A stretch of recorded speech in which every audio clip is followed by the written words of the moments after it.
Once upon a time, in a quiet, picturesque town nestled deep within a dense forest, there lived a young boy named Samuel. He was a peculiar child, always shrouded in mystery. Samuel's family had moved to the town when he was just a toddler, and from the very beginning, there was something unsettling about him. From a young age, Samuel exhibited an unusual fascination with the eerie and the macabre. While other children played with toys and enjoyed the laughter of youth, Samuel spent his time collecting insects, dissecting small animals, and reading books filled with tales of horror.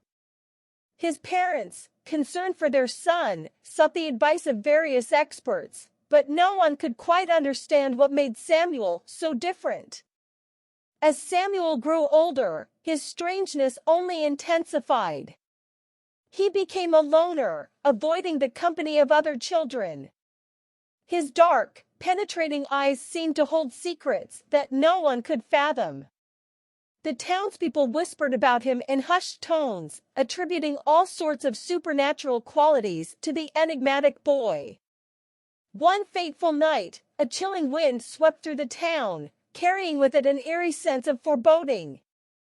Samuel's parents, consumed by worry for their son, decided to confront him about his peculiar behavior. They found him in the dimly lit attic of their old, creaky house, surrounded by a gruesome collection of bones, skulls, and other mysterious objects. "Samuel," his father began, his voice trembling with unease, "we need to talk about what you've been doing." The boy turned slowly to face his parents, his pale face illuminated by the flickering candlelight. "What is there to talk about, father?" he replied, his voice devoid of emotion. "I am merely exploring the mysteries of the world." His mother, tears glistening in her eyes, stepped closer to him. "But Samuel, it's not normal to be so obsessed with death and darkness. We're worried about you." Samuel's lips curled into a cold smile, sending shivers down his parents' spines. "Worried? You should be proud. I am not like other children. I am something more." His parents exchanged uneasy glances, unsure of how to respond to their son's cryptic words. Little did they know that Samuel's obsession with the macabre would soon take a sinister turn. As the years passed, the town began to change. Unexplained disappearances became alarmingly frequent, and a sense of dread hung heavy in the air. The townspeople couldn't ignore the fact that all those who vanished had one thing in common: they had crossed paths with Samuel. Rumors of his involvement in these mysterious events began to spread like wildfire. The townspeople grew increasingly fearful of Samuel, who had now transformed into a tall, gaunt figure with sunken eyes that seemed to pierce through one's soul. One moonless night, a group of brave villagers decided to confront Samuel and uncover the truth behind the unsettling occurrences. Armed with torches and determination, they marched to his eerie home, which had become an ominous symbol of dread in the town. As they approached the decrepit house, they could hear faint, eerie whispers carried on the wind. Samuel was waiting for them in the dimly lit attic, surrounded by a grotesque display of bones and skulls. His eyes glowed with an otherworldly intensity. "You've come to accuse me, haven't you?" Samuel hissed, his voice echoing through the attic. One of the villagers, trembling but resolute, stepped forward. "We want to know the truth, Samuel. Are you responsible for these disappearances?" Samuel's smile was devoid of warmth as he nodded slowly. "Yes, I am. But I am not what you think I am. I have transcended the boundaries of humanity." The villagers exchanged nervous glances, unsure of how to proceed. Samuel's transformation had taken a horrifying turn, and it was clear that he had become something beyond their comprehension. With a sudden, unnerving agility, Samuel lunged at the villagers, his fingers elongating into razor-sharp claws. Chaos erupted as the villagers tried to defend themselves, but Samuel's inhuman strength and agility proved insurmountable. One by one, they fell victim to the relentless monster that Samuel had become. His eyes gleamed with a sadistic delight as he tore through the would-be accusers, their screams of terror echoing throughout the attic. When the gruesome slaughter finally came to an end, Samuel stood amidst the carnage, his once human form now a grotesque and monstrous visage. Blood dripped from his elongated fingers as he surveyed the grisly scene with a perverse satisfaction. The town had been forever scarred by the horror that unfolded that night. Samuel had become a ruthless monster, a creature of darkness and death. He continued to haunt the town, claiming more victims and leaving a trail of terror in his wake. No one could stop the malevolent force that Samuel had become. The town became a place of nightmares, and its once thriving community lived in constant fear.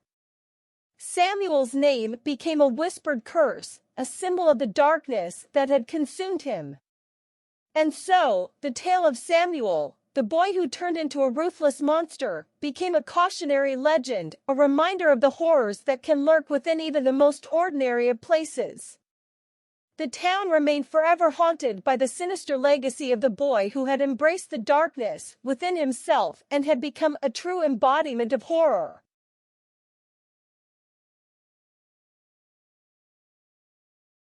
The descent into darkness, Ross's terrifying transformation. Once upon a time, in the peaceful and picturesque town of Willowbrook, there lived a sweet and gentle boy named Ross. He was a beloved figure in the community, known for his kindness and compassion. Ross had grown up in a loving family, surrounded by the warmth of his parents' affection and the laughter of friends. However, as the saying goes, even the brightest stars can harbor the darkest secrets. Ross's life took a sinister turn when he turned 15. On the eve of his 16th birthday, an eerie darkness began to seep into his heart.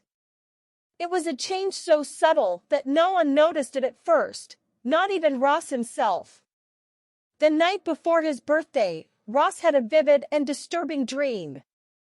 In the dream, he stood in a desolate, otherworldly landscape, surrounded by towering, twisted trees that seemed to reach for the heavens.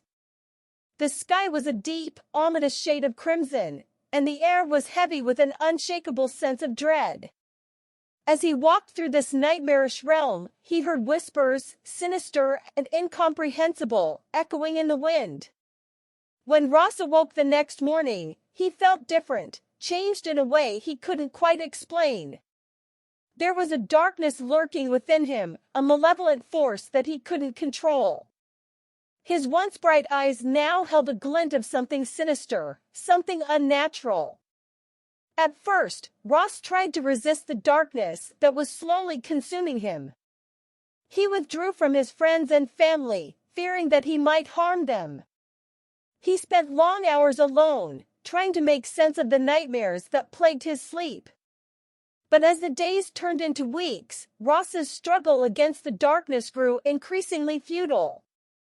He began to experience fits of uncontrollable rage, during which he lashed out at anyone who crossed his path. His sweet, loving nature was overshadowed by a malevolent force that seemed to revel in cruelty. One evening, as Ross walked through the woods near his home, he encountered a group of his former friends. They had heard rumors of his strange behavior and had come to confront him. Ross, his eyes now a haunting shade of crimson, regarded them with a cold and calculating gaze. "You shouldn't have come here," he warned, his voice tinged with an otherworldly resonance. His friends, undeterred, stepped closer, their concern for Ross overriding their fear. "We're here to help you, Ross," one of them said.